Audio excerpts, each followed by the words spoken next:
The Magic Ladder to Success by Napoleon Hill. Picture this: a young man, barely out of his teens, covered head to toe in coal dust and grime. His entire world exists deep underground, in the suffocating darkness of a mine shaft. Every day looks the same. Every tomorrow feels like a carbon copy of today. He has dreams, sure, but they're fuzzy, distant things that seem to belong to someone else's life, not his. One evening, sitting around a crackling fire, he's deep in conversation with an older friend. They're talking about the usual stuff: the raw deal workers get, the bosses who don't care, the feeling of being trapped in a life with no exit. The young man says something, and suddenly the older man goes quiet. He turns, looks the young man dead in the eye, places a firm hand on his shoulder, and says something that changes everything. "You know, you're a bright kid. If you get yourself out of here and go to school, you're going to make your mark on the world." That's it. One sentence. But for that young man, it was like someone had just handed him a key he didn't even know existed. Nobody had ever called him bright before. Nobody had ever suggested he could make a mark on anything, let alone the world. Right then and there, something shifted inside him. A tiny spark of possibility flickered to life. That young man was Napoleon Hill, and that single moment of encouragement became the spark that ignited everything. He walked away from those coal mines and spent the rest of his life obsessed with one massive question: what makes some people wildly successful while most others just drift? For decades, he studied the giants of his era, over 12,000 people in total. And here's what he discovered: success wasn't some mystical gift handed down to the chosen few. It was a pattern, a series of principles that anyone could learn and apply. He called it the Magic Ladder to Success.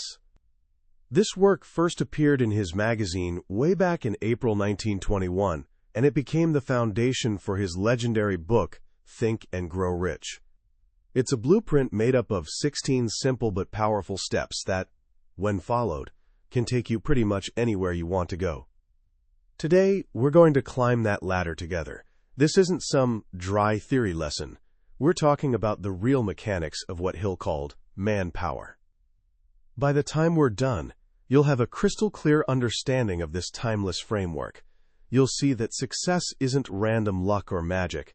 It's a process, it's a skill, and it's absolutely something you can learn, starting right now. So what exactly is this manpower Hill keeps talking about? He breaks it down beautifully. Power isn't just about knowing stuff. Think about an encyclopedia sitting on your shelf.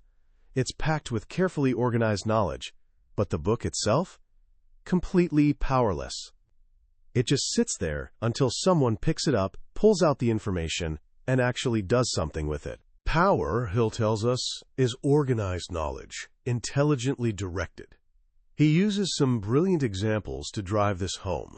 Imagine a bag full of chain links scattered around. All the pieces are there to make a strong, useful chain, but until you actually connect them and weld them together, it's just a pile of useless metal. Or think about 1,000 tiny batteries. One battery alone? Pretty harmless. Even 1,000 sitting in a box? Still harmless. But wire them all together, direct all that energy to one single point, and suddenly you've got enough power to run serious machinery. That's exactly how your mind works. We all have these abilities, these mental links or dilus, batteries, floating around in our heads. But for most people, they stay disconnected, scattered.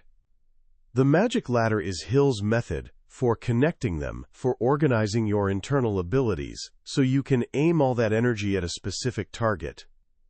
Let's start at the bottom of the ladder. The first rung is absolutely essential, because without it, the other 15 don't matter at all. Rung number 1, a definite aim in life. Hill was absolutely shocked when his research showed that 95% of people were just drifting through life. He called them the pariah followers. They had vague wishes like, "I want to be successful," or a kid, "I want to be happy," but that was as far as it went. The other 5%, the leaders, were completely different. The main thing that set them apart? They had a definite purpose and a definite plan for getting there. He hammers home that the most important word there is, definite. A vague aim is basically no aim at all. He compares a person without a definite aim to a ship without a rudder. The ship might have a powerful engine, a solid hull, an experienced crew, but without a rudder, it just burns fuel while spinning in circles, never actually reaching any destination. That's where most people are, busy, hard-working even, but their energy goes nowhere because it's not focused on one specific, definite target. So step 1 is simple: decide what you want, and don't just think about it casually. Hill insists you must write it down. Put on paper a clear, written statement of your definite aim in life. Then write down a plan, as detailed as you can make it, for how you're going to achieve it.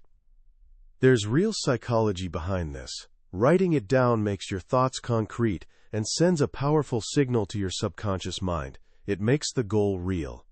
He says not to worry if your aim seems small at first.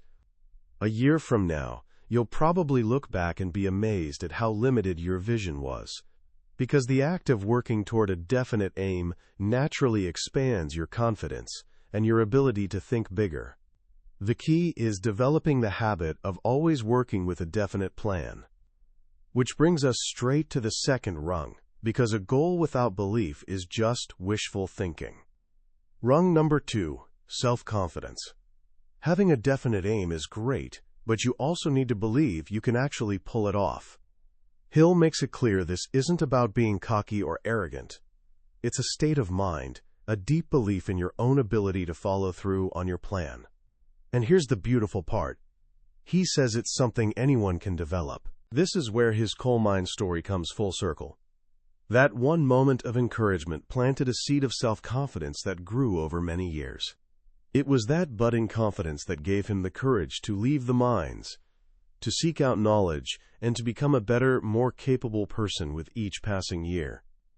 Self-confidence is the fuel for your definite aim. It's what keeps you moving when things get tough. It's that inner voice saying, "You've got this," when the world seems to be screaming that you don't. Without it, even the most brilliant plan just collects dust. Now, with a clear goal and the confidence to chase it, you need a place to build your plans. This brings us to the mind's workshop. Rung number 4, imagination. Hill describes imagination as the workshop of the human mind. It's where you take old ideas and familiar concepts and rearrange them into new combinations and fresh plans. He tells the story of Thomas Edison inventing the light bulb to illustrate this. Edison didn't invent electricity. He didn't invent glass. He knew that friction in an electric wire created heat and light, but the problem was that any material he used would just burn up.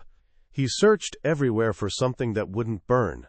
Then his imagination made a connection to a completely different process, making charcoal. When you make charcoal, you burn wood while cutting off most of the oxygen so it smolders without completely burning away. That was the breakthrough moment. He realized if he put the filament inside a glass bulb and removed the air, it could glow without burning out. He combined two known principles in a totally new way, and boom, he lit up the world. Your imagination is where you build the bridge from where you are to where you want to be. It's where you see possibilities before they exist. It's where you take your definite aim and start building an actual plan around it. Hill points out that leaders are always people with imagination. The lack of this quality, combined with no definite aim, is the main reason 95% of people stay followers their whole lives. But a brilliant blueprint in your mind isn't enough. You have to actually start building.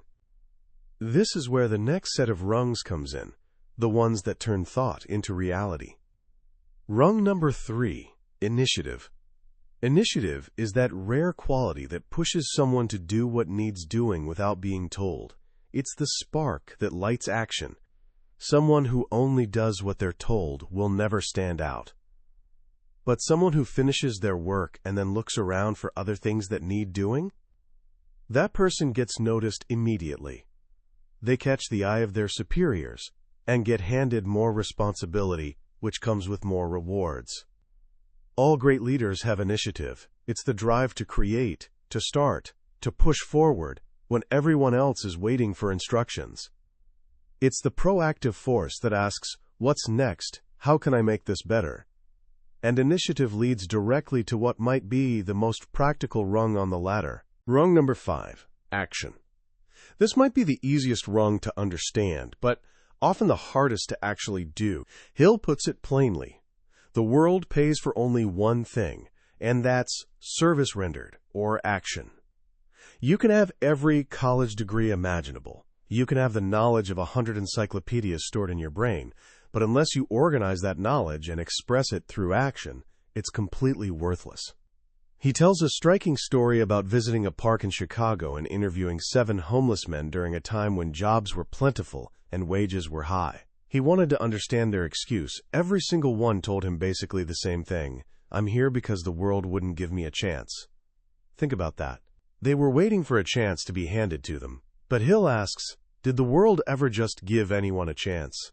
Or did they have to go out and create it through imagination, self-confidence, initiative, and action? He compares a person without action to a powerful locomotive. It can be sitting on the tracks, full of coal and water, with steam building up, completely ready to go. But it's totally useless until an engineer pulls the throttle and puts it into action. Inside your head, he says, is a machine far more powerful than any locomotive, but it's equally useless until you put it into action. Action is what separates leaders from followers. It's the great divider. And to keep that action going, you need powerful emotional fuel. Rung number 6, enthusiasm. Enthusiasm is the emotional energy that powers action. It's tough to keep moving if you feel flat and uninspired. Hill says enthusiasm often develops naturally when you find work you're truly suited for, work you genuinely love. When you're passionate about your definite aim, enthusiasm flows naturally. It's the joy in the process, the excitement for the journey. It makes difficult work feel less like drudgery and more like a calling. It makes you magnetic. People are naturally drawn to enthusiastic people. It gives your actions a power and vibrancy that simply can't be faked. Of course, action and enthusiasm need to be sustained over time. This requires 2 more essential qualities. Rung number 15, work. This is the shortest word on the ladder, but one of the most important. Hill points to a basic law of nature: what isn't used withers away. An arm tied to your side and never moved will eventually waste away. The same goes for your mind. The qualities outlined in this ladder aren't passive gifts, they're mental muscles. They're yours for one price: persistent, never-ending work. As long as you're exercising your abilities, your imagination, your initiative, your self-confidence, they'll grow stronger and healthier. But if you let them sit idle, they'll weaken and fade. The value of education, he argues, isn't just the facts you learn, but the brain development that happens as you work to acquire that knowledge. It's the exercise that counts. And when that work gets tough, when you hit obstacles, you need the final rung in this engine section. Rung number 12, persistency. Persistency is willpower in action. It's the quality that makes you get back up after you've been knocked down by temporary failure. It's what gives you the faith and courage to keep pushing, no matter what obstacles are in your way. Hill uses the perfect analogy of a bulldog that locks its jaws on an opponent and refuses to let go no matter how much it's shaken. That's persistency. It's the determination to keep your mind locked on your definite objective until it's achieved. It's the unwavering resolve that transforms temporary defeats into ultimate victories. So now we have a definite aim, the self-confidence to pursue it, and the engine of initiative, action, enthusiasm, work, and persistency to drive us forward.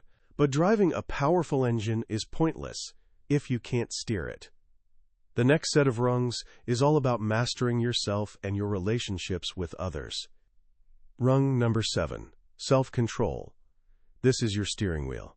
Hill gets refreshingly honest here, admitting that for 18 long years his greatest enemy was his own lack of self-control. He was argumentative, always looking for a fight, wasting precious time trying to prove others wrong instead of improving himself.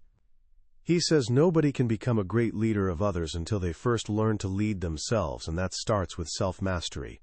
But he goes deeper, explaining the physical reason why this matters so much. When someone loses their temper, they aren't really losing it, they're inflaming it. This anger triggers the brain to release chemicals that, when combined, literally form a poison. He even claims an angry person exhales enough poison on their breath to kill a guinea pig. Whether that's literally true or not, the point hits home. Negative mental states like anger, hatred, and cynicism have a real, destructive physical effect on your body. They cloud your judgment and drain your energy. Self-control is the ability to stay master of your emotions, rather than letting your emotions master you. It's what lets you think clearly under pressure and direct your energy constructively. Once you've mastered yourself, you can start mastering your relationships with others. Rung number 9, an attractive personality. You could have all the other qualities, but if people can't stand being around you, your journey to success will be lonely and brutal. An attractive personality has nothing to do with physical looks. It's the sum of all the qualities that make people want to be near you. Hill breaks it down into simple, observable traits. It's in the clothes you wear, your facial expressions, the words you choose. It's in your voice. Is it harsh or pleasant? It's even in your handshake. Is it firm and confident or weak and lifeless? He describes someone with an attractive personality as someone who speaks gently and kindly, who is unselfish and willing to help others, who avoids speaking badly of people, and steers clear of pointless arguments about politics or religion.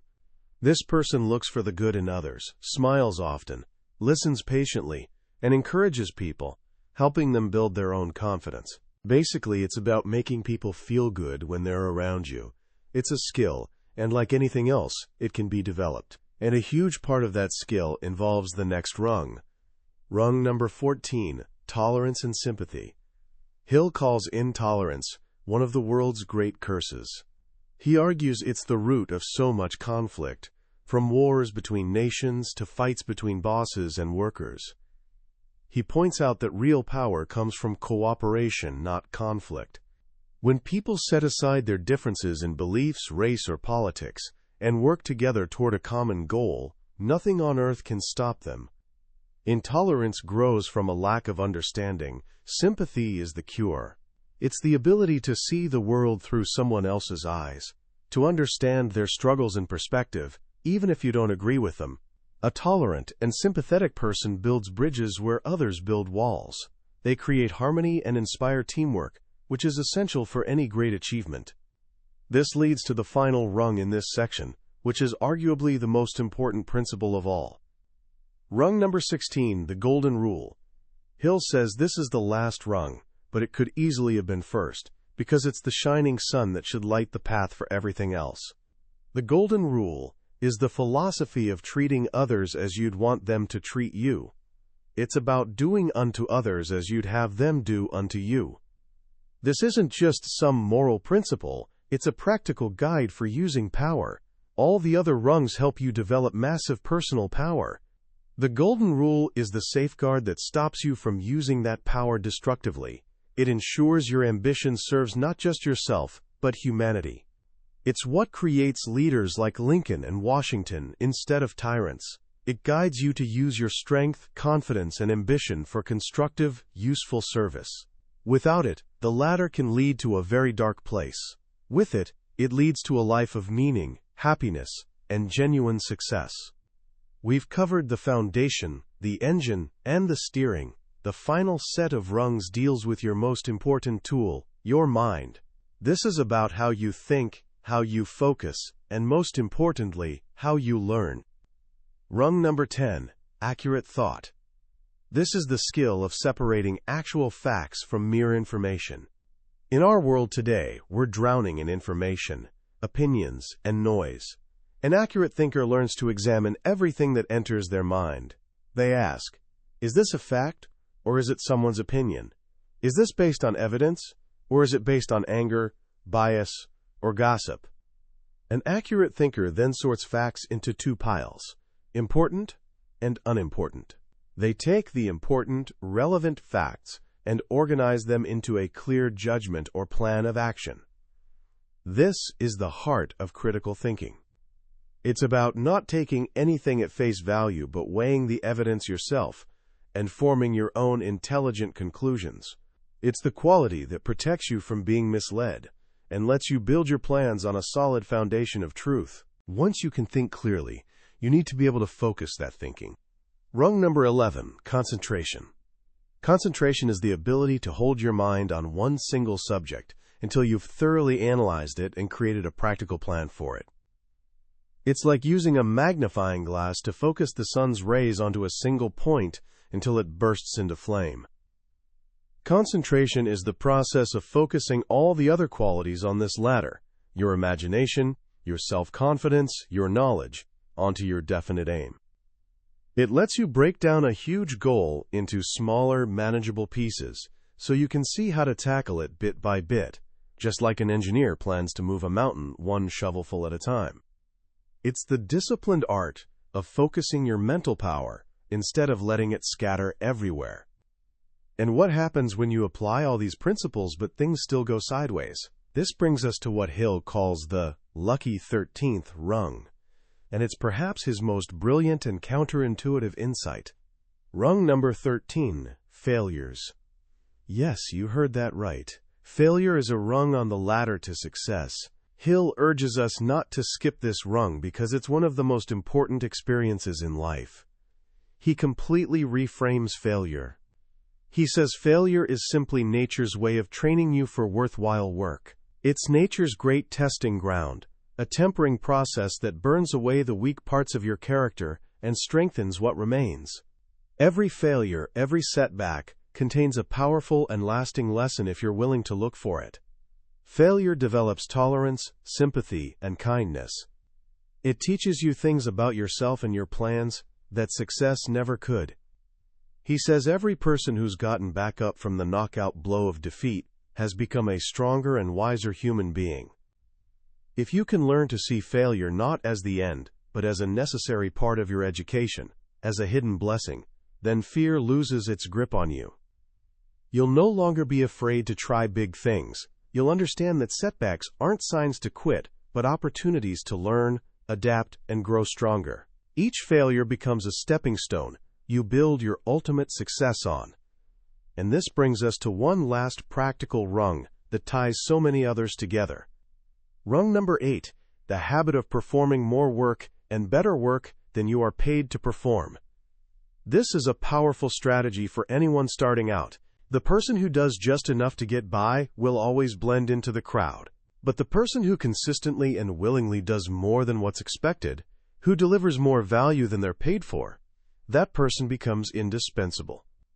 They get noticed. Competition for their services begins. This habit, Hill says, will offset many other weaknesses. It's a clear demonstration of initiative, enthusiasm, and a commitment to excellence. It's not about burning yourself out for no reason. It's a strategic investment in your own future. You're not just working for a paycheck. You're building a reputation. And that reputation becomes your most valuable asset. And that's the ladder. 16 rungs. From the inner work of defining your aim and building confidence, to the outer work of taking persistent action, to the character work of mastering yourself and serving others, to the mental work of thinking clearly and learning from failure. It's a complete system. It is a magic ladder, Hill promises, that will carry you wherever you want to go if you'll just master it and climb. When you step back and look at this ladder, what's truly remarkable is how timeless it is. This was written in 1921, in an era of steam engines and telegrams, yet every single rung feels just as relevant, maybe even more so in our digital, distraction-soaked world. The core message of the magic ladder to success is a powerful antidote to the modern belief that success comes from a single hack, a viral moment, or a lucky break. Hill teaches something much deeper and more lasting. Real success is built from the inside out. It's not something you stumble upon. It's something you construct. You build it by methodically developing your character and organizing your mind. His central idea of organized knowledge, intelligently directed, is a masterclass in effectiveness. Today, we have more access to information than any generation in history, but we also suffer from more distraction and less focus than ever. We have plenty of knowledge but very little organized, directed effort. Hill's ladder is a call to be intentional. It's a call to turn off the noise, decide what truly matters to you, your definite aim, and then systematically organize all your energy and abilities around achieving it. What I find most powerful is his inclusion of rungs, like self-control, tolerance, the golden rule, and especially failure. This isn't just a blueprint for getting rich. It's a blueprint for becoming a better human being. He understood that power without principle is dangerous. Ambition without empathy leads to destruction. And that strength isn't measured by never falling, but by how you get up, learn, and grow stronger after you do. The lucky 13th rung, failure, is a lesson every young person desperately needs to hear. In a world that often celebrates effortless perfection, Hill reminds us that struggle, setbacks, and failure aren't signs of weakness. They're the very process through which strength and wisdom are forged. So how can you start climbing this ladder today, right now? Here are 3 simple, practical actions you can take. First, honor rung number 1. Grab a piece of paper and spend just 15 minutes writing down a definite aim. Don't let it intimidate you. It doesn't have to be your ultimate life purpose. Just make it a clear, specific goal for the next 6 months. I will learn to play 3 songs on guitar, or I will save $500, or I will read 1 book every month. The simple act of choosing a definite target and writing it down will immediately start focusing your energy. Second, practice rung number 8 for 1 week. In every area of your life, at home, at school, with friends, look for one small opportunity each day to do a little more than expected. Clean up without being asked. Help a classmate understand something after class. Stay 5 extra minutes to help tidy up. Do it with a willing, enthusiastic attitude and just observe what happens, both in how others react and, more importantly, in how you feel about yourself. And third, embrace rung number 13. The next time you experience a setback, no matter how small, a bad grade, a mistake, a plan that doesn't work out, stop. Instead of getting frustrated, ask yourself one question. What's the lesson here? Treat it like a puzzle. What did this experience just teach me? Write down the answer. By doing this, you'll start transforming failures from painful endings into powerful new beginnings. Napoleon Hill's ladder isn't magic because it lets you skip to the top. It's magic because it reveals a profound truth. The power to build the life you want is already inside you. It's in your mind, your character, your habits. The rungs of the ladder aren't outside of you. They're qualities waiting to be organized, developed, and intelligently directed. The ladder is there for anyone willing to do the work of climbing. Your future isn't a matter of chance. It's a matter of choice. And the climb begins with a single, definite step. That was a summary of The Magic Ladder to Success by Napoleon Hill. We've explored the core principles today, but let me be clear. A summary is like looking at a map of a beautiful place. The map is useful. It shows you the layout, but it can never replace actually walking the trails, breathing the air, and seeing it for yourself. The real power of Hill's work is in the way his stories and his sincere, powerful voice connect with you as you read. This summary is meant to show you what's possible with this book. If anything we've discussed today has resonated with you, I encourage you to get a copy. Reading it isn't just about absorbing information. It's about letting timeless wisdom reshape how you see yourself and your potential. The link to the book is in the description below. Also, if you found value in today's climb, please hit that like button and subscribe to the channel. That way, you won't miss our next exploration into another life-changing book from the billionaire's bookshelf. Let's keep climbing and growing together.